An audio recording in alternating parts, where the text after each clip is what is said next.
You ever smiled at someone knowing you're about to destroy them? That's exactly where I am right now, but let's rewind 6 months. It was a Thursday night, nothing special, and I was cleaning up the kitchen while my wife, Emily, was upstairs taking a quick shower before bed.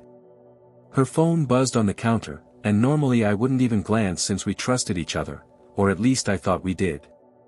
This time the notification wasn't a name I recognized, just initials, MD. The preview was a photo, not a selfie, and it was blurry, but I could make out her laugh, the dim lights of a bar, and a man's arm around her shoulder.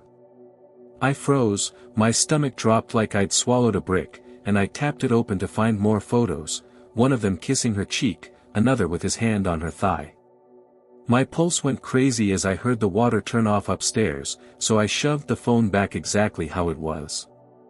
When she came down with damp hair, wearing my old t-shirt, she smiled like nothing had happened. "Everything okay?" she asked. "Yeah," I said, smiling and lying. Inside I wanted to flip the table, scream, and demand an explanation, but some cold, sharp part of me, told me to stay quiet. That night I lay in bed with her sleeping next to me, my eyes wide open, staring at the ceiling, and that's when I decided I wouldn't confront her.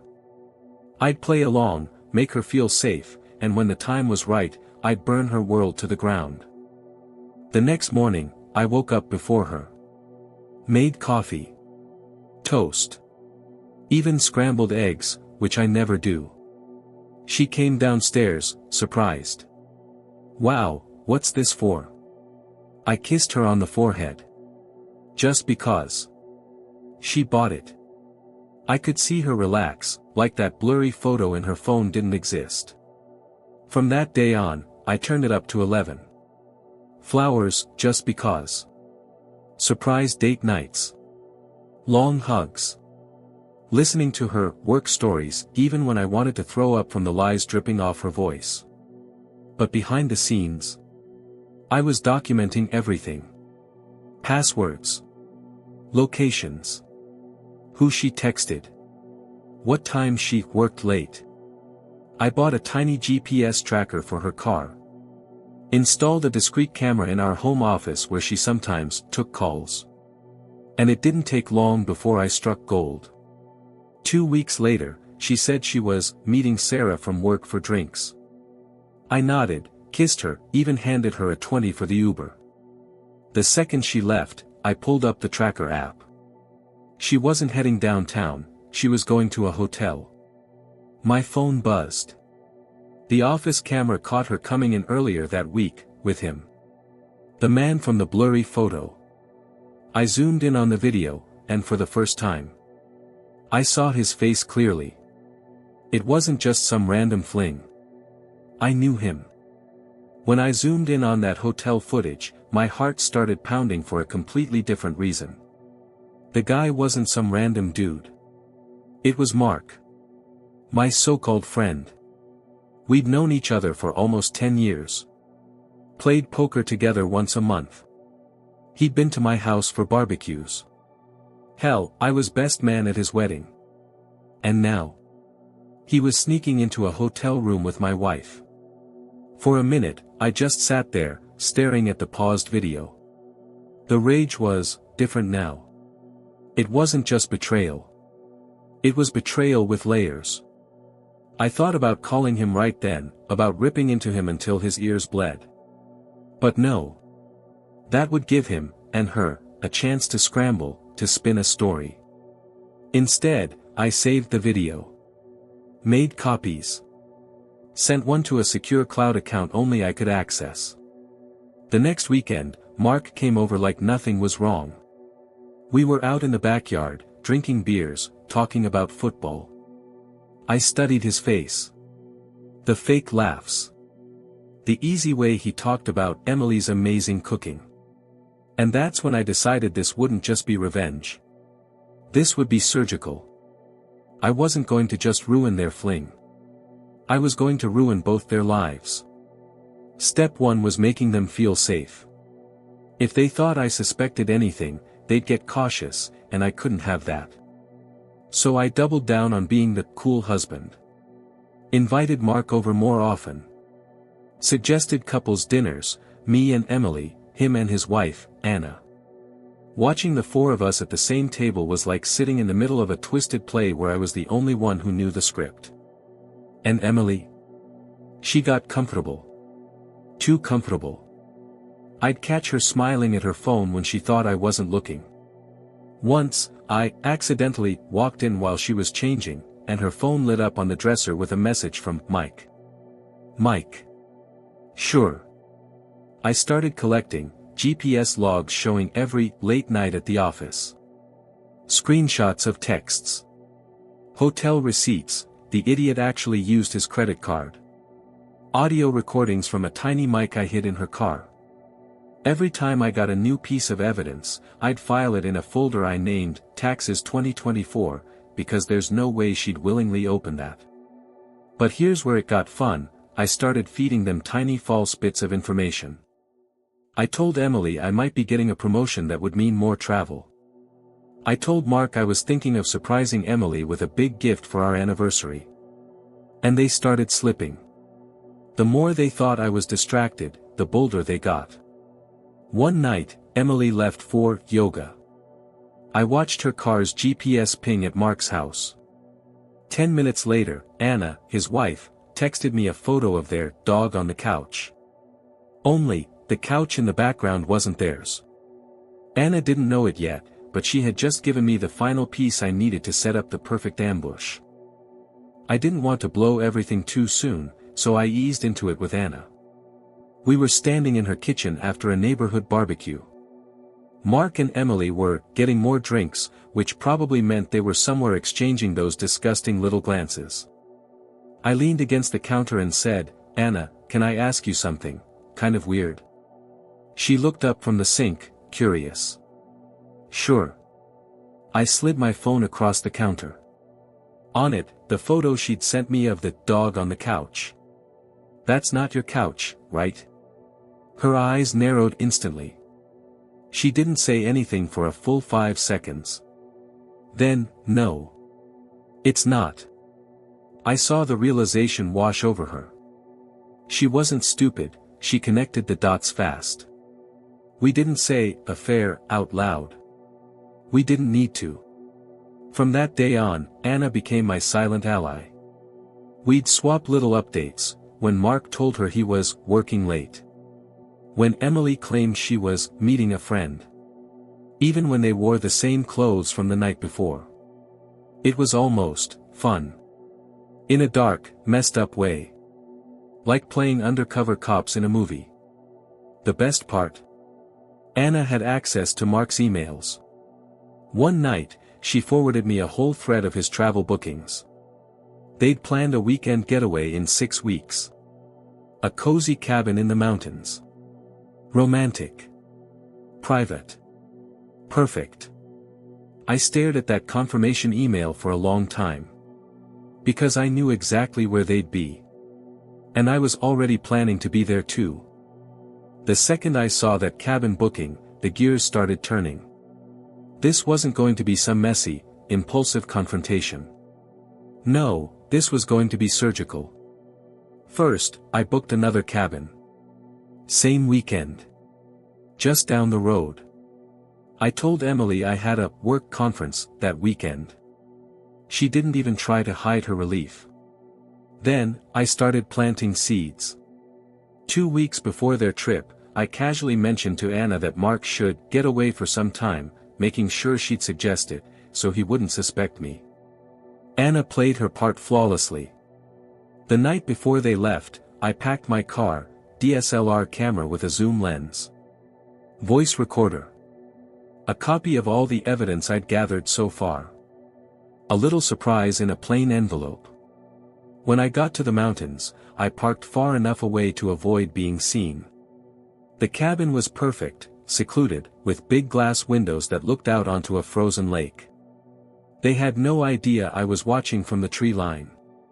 Through the lens, I caught them laughing, touching, kissing. Emily's laugh, the same one she used on me, now felt like nails on a chalkboard. And then, the moment that would make the perfect opening scene for their downfall. Mark picked her up, carried her toward the bedroom, and the two of them disappeared from sight. My camera clicked 3 times. Enough proof to crush them both. But I wasn't here just to watch. I had something bigger in mind, something that would ruin their lives in one single, beautiful move. The photos were good. Too good. But I wasn't here just to collect receipts, I was here to detonate a bomb in their lives. Around midnight, I waited until their lights went out. I slipped the plain envelope under the cabin's front door. Inside was a single USB drive labeled, "Watch Me." What was on it? A video compilation, every photo, every text, every audio snippet of their disgusting affair, edited together with timestamps, locations, even cheerful background music. I'd spent nights making sure it was humiliating, almost ridiculous. Then I drove back into town. I had an early meeting, with HR. Because here's the kicker, Mark was Emily's direct superior at work. Fraternization was strictly against company policy. And that email confirming their little, romantic getaway? Sent from his work account. I met with the HR director, slid the same USB across her desk, and said, "I think you'll want to see this before Monday." She didn't say a word while she watched the first minute. But when she paused the video, her face was pale. "We'll handle this," she said quietly. That was just phase 1. Phase 2 was for the family. By noon, the same USB was in the hands of Emily's parents, the people who thought I was the perfect son-in-law. I imagined the moment she'd open her phone to a dozen missed calls, all from numbers she couldn't face. It was a Friday afternoon when everything came crashing down for them. Emily was still at work when HR called her into a meeting. But instead of a standard sit-down, she walked into a room where Mark was already seated, looking like someone had just shot his dog. The head of HR was there. So was someone from legal. The USB drive was on the table. I'm told she barely sat down before they started reading off the charges: policy violations, misuse of company property, hostile work environment. By the end of it, both Emily and Mark were suspended pending termination. But I wasn't done. Because while they were in that room, the local community Facebook page mysteriously received an anonymous post: photos, videos, screenshots. All neatly blurred where needed, but with just enough detail for everyone to put 2 and 2 together. Emily's mom called me that night in tears. Her dad didn't even call, probably too ashamed. Mark's wife, oh yeah, he had one, sent me a Facebook message: "Thank you for telling me. You saved me years of lies." By Saturday, Emily had been blocked from half her friend list. By Sunday, she'd moved out of the apartment, my apartment, leaving behind only a note that said, "You ruined me." I taped it to my fridge as a trophy. The funny part? Not once did I raise my voice to her during those 6 months. I played the loving husband, the clueless fool. And in the end, I walked away with the house, the savings, and the sweetest revenge I could imagine. Have you ever felt your world shatter over a simple emoji? That's how it started for me 3 months ago. I was scrolling through my boyfriend Jake's laptop while he was in the shower, looking for a movie to watch. An email notification popped up from Lila, his old college friend. The subject: "Missed you last night, winking face." I clicked it open. Attached were photos, them at a cozy dinner, her hand on his knee, a kiss under streetlights. My heart raced. He emerged from the bathroom, towel around his waist, grinning innocently. "Ready for movie night?" he asked. I forced a smile. Absolutely. But inside, fury brewed. I wouldn't explode yet. I'd wait, gather ammo, and strike when it hurt most. From then on, I became the perfect girlfriend, extra affectionate, planning surprise picnics, even buying him that watch he'd eyed.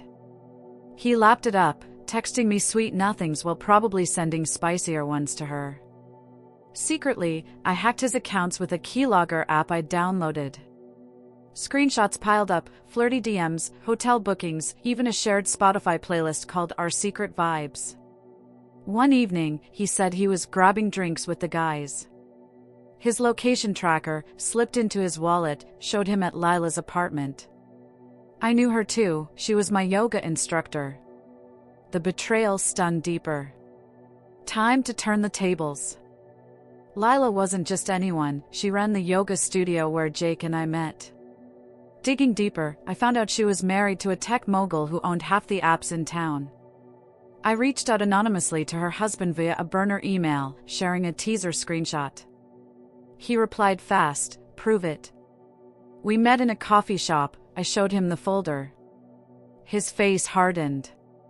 "She's done this before," he muttered. We allied quietly, him feeding me her schedule, me supplying digital dirt. Together, we uncovered their weekend getaway plan to a beach resort. Perfect. I'd crash it virtually.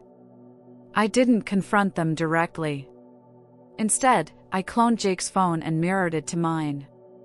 During their romantic escape, I watched texts fly, "Can't wait to escape reality with you." As they checked into the resort, I hacked the hotel's Wi-Fi, thanks to an online tutorial, and looped their room cam to my feed. Captured everything, laughs, kisses, more. But the real bomb? I edited it into a montage, added captions like loyalty, overrated, and scheduled it to post on Jake's social media from his own account. Phase 2, sent the full file to Lila's husband, who promised to handle the divorce papers. Monday morning, Jake woke to chaos, his feeds blown up with the video, friends tagging him in shock, his boss firing him for unprofessional conduct after it went viral. Lila's studio reviews tanked, clients fled after her husband leaked the affair to the local gossip group. She lost everything. Jake showed up at my door, begging forgiveness. It was a mistake. I handed him his packed bags. Mistake? No, darling, that was your reality check. I walked away with our shared apartment, his savings, thanks to a quick asset freeze, and the satisfaction of watching their worlds crumble from afar. Revenge isn't sweet, it's pixel perfect.